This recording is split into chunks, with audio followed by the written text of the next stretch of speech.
What if the key to true peace and joy in your life was as simple as choosing not to be offended? Imagine a life where you stop reacting to every little thing and let go of the anger that weighs you down. Sounds impossible, right? Well, it's not. And today, we're diving into a powerful concept that could change everything for you. Today, we'll be reading a thought-provoking part from Unoffendable by Brant Hansen. This book is a game-changer for anyone seeking to break free from constant frustration and anger. Brant Hansen is a radio host, author, and a man who doesn't just talk about living unoffendable, he practices it. His book takes a deep yet relatable dive into how letting go of anger isn't just a nice idea. It's a biblical path to freedom and peace. Unoffendable challenges us to rethink how we handle offense, offering a refreshing and surprisingly humorous perspective on a serious topic. In this reading, we'll explore how choosing humility and surrendering our need to control everything can unlock a life of joy and peace.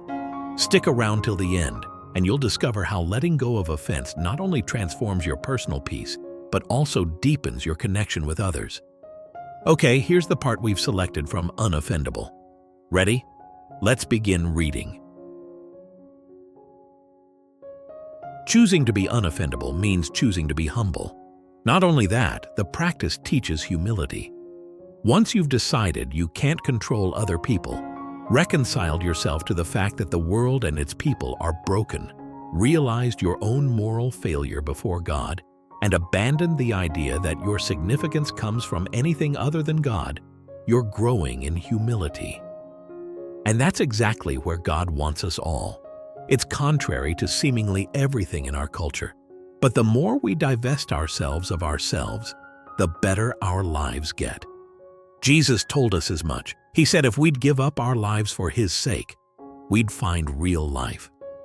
When we surrender our perceived rights, when we let go of our attempts to manipulate, we find, surprise, joy.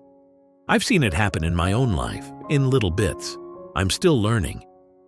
But I'm so glad someone told me to choose to be unoffendable, because something clicked in my understanding of what it means to follow Jesus. It turns out that life is not only more joy-filled for me, but more attractive to others. I have to die to myself. What I'm finding is it doesn't happen all at once, and it's simultaneously simple to understand and arduous to actually do. But little by little, I think I'm seeing what God is up to. He wants to be in control. And you know what?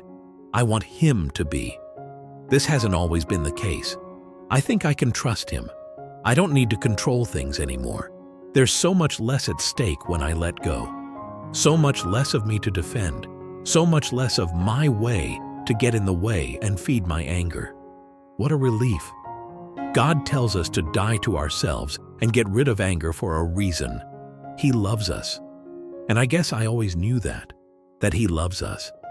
But I'm now less prone to anger and more prone to forgive because I'm finally really believing a bit more, day by day, that He actually loves me. Why am I so stressed? Why do I need to pretend I can control people? Why do I need to make myself significant? Why do I think I need to assess other people spiritually? Why am I always trying to assess myself spiritually? Why do I need to defend myself? God is my defender. He's in control. And no, I don't know where I'm going, but I know He loves me. When we lived in Houston, our kids were little, and going anywhere was a logistical nightmare. I remember one Saturday, finally getting our kids ready to go and buckled into their seats. We had to stop by the grocery store, so I waited in the car with the kids while Carolyn jumped out, bought her stuff, and jumped back in. We drove around some more through another neighborhood to drop something off at some friends. And then we had a couple more errands to run.